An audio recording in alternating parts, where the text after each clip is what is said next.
Make a U-turn. In 1,000 feet, slide left, take the next left, sharp left, turn right on, continue on, in a quarter mile, at the light, in 600 feet, turn right on.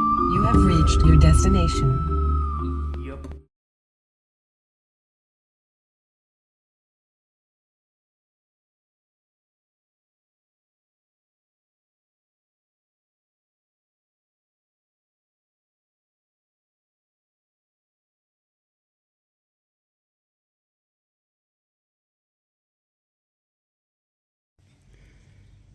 All right, here obviously is the right front fender. There's Steve. Say hi, Steve. Hello. And I've taken the opportunity to scrub this thing down. It's as light as a feather. And nothing to it. Made by Perfect Plastics. Never heard of them, but I'll do some research. So I'll do a little bit more scrubbing. That's dirt. And my intention is to epoxy prime on the interior of this thing and probably just leave it in flat black and get all the different colors off. So on to the next one. Here is one of the rear fenders. This again is the right rear. Some damage here. That's going to be easily fixed. And then some damage back in here. Steve, you'd mentioned that this was, what's the word you used? Insubstantial? Yeah, it's very light. So I have a repair there to do. That goes down just a little bit. That's going to be an easy repair, and the rest of it is all just fiberglass. So I'm going to wash this down, get a gander at it, and get it ready for priming. I'm going to let this air out for a few days, I think, before I prime it, so that I do have all of the moisture out of the fiberglass. Fiberglass tends to retain water. And that's the last thing you need when you do fiberglassing. So, living near the naval air station, that's probably what you hear in the background. An F-35 landing or an F-18? I'm under the, I don't know either. I'm under the, we live under the landing pad, and so there's a couple of them. Anyway, off to the washing. This one's done. I found no issues with this. I found a couple spots I'm going to fix, obviously, but this one's in really good shape, and what's on there looks like paint. So, quick work with the sander, and that'll come down to the base gel coat, and I'll be able to prime that pretty quickly. So I'll do the next one. Here is the left side. This one's also in pretty good condition. I see a small hole there to fix. That's going to be easy. Plus that lip there, that ridge. I'll just sand that off. I'm not sure if I see a crack here or not. But the rest of it looks like, oh yeah, there's that. Easy to fix. Rest of this is just scrubbing it out. A little bit of a fix there. None of this is big deal. All of this is very good fiberglass. Very easy to do. All right, here's the left one, left front, and this one's going to give me some issues. Let's see why in a second. Here it is. No issues so far. A little bit of paint residue. Tape residue.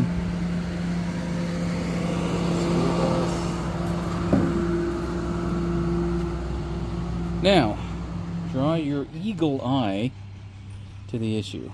And if you're the first one to yell out, then, then you're going to get the award. It's this.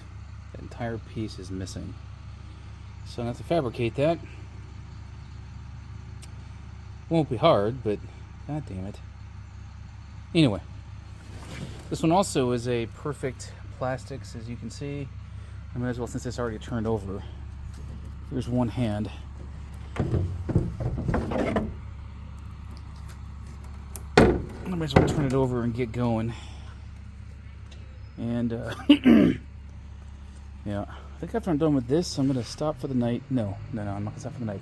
I'm gonna do a rust cutter and let that go overnight, and then in the morning I'm going to spray paint these things, which is epoxy primer. Okay, well, here we go.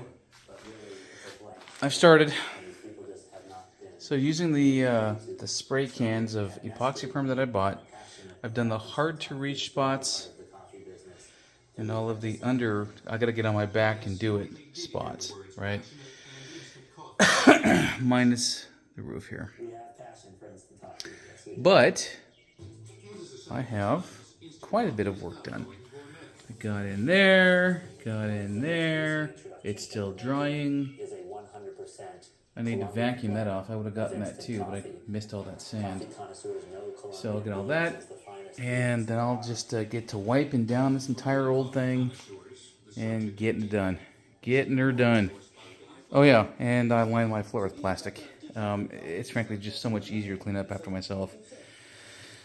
And even though my garage is kind of clapped out, it does need to be a little bit protected. So yeah, I'll keep this on until the actual paint job is done. And given the amount of work I've been able to do, I could have this thing done in a week. I keep on saying that, but you know, this thing's going fast. Going real fast.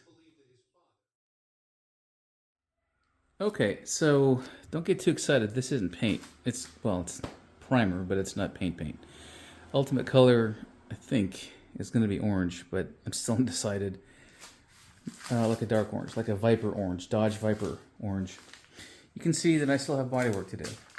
Okay, and as I've stated a number of times, I put epoxy primer down first, then I do Bondo or fiberglass or whatever else I need to after that. So I'm likely to put down one more coat of primer sometime in the future.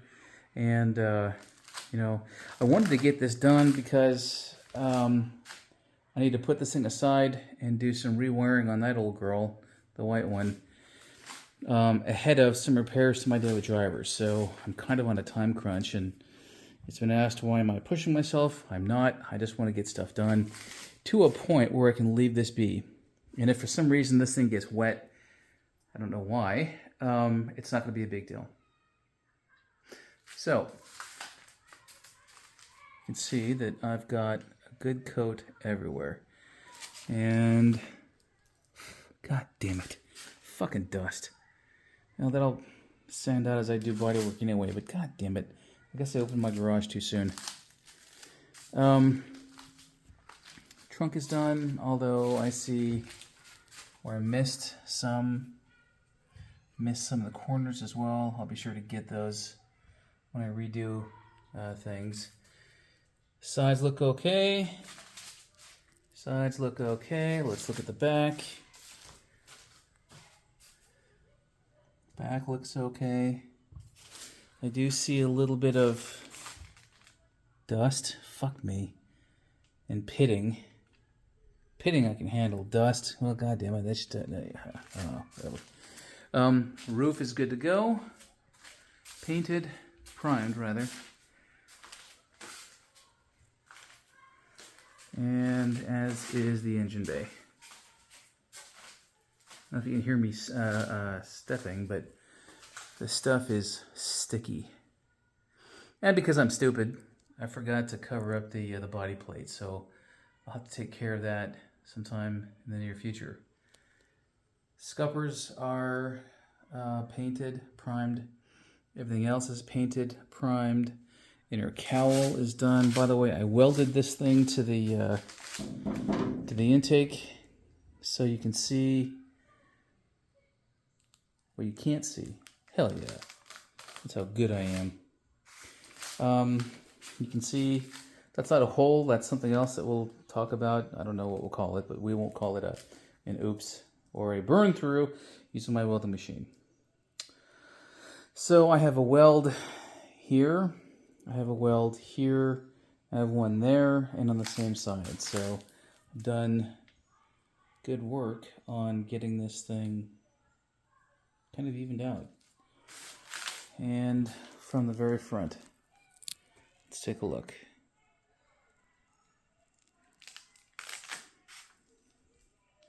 I do believe I am standing right center line.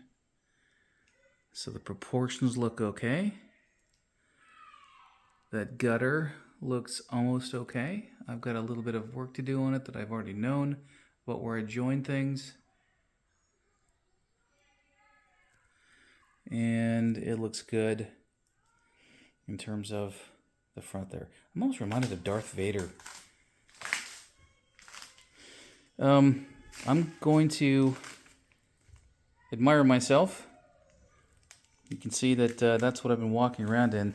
That's the primer atomizing and falling out of the air as both dust and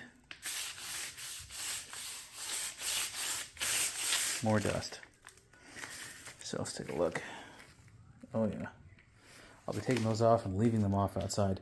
So I'll take some pictures and I'll bid you guys a fond good evening. I'm going to let this cure for a couple of days before I start in on body work, namely these seams and a couple of spots that I've been taking note of. So yeah, I'm glad you're here to share this with me, and I'm glad that I'm able to show what a really good foundation this has been. JP, I'm totally stoked.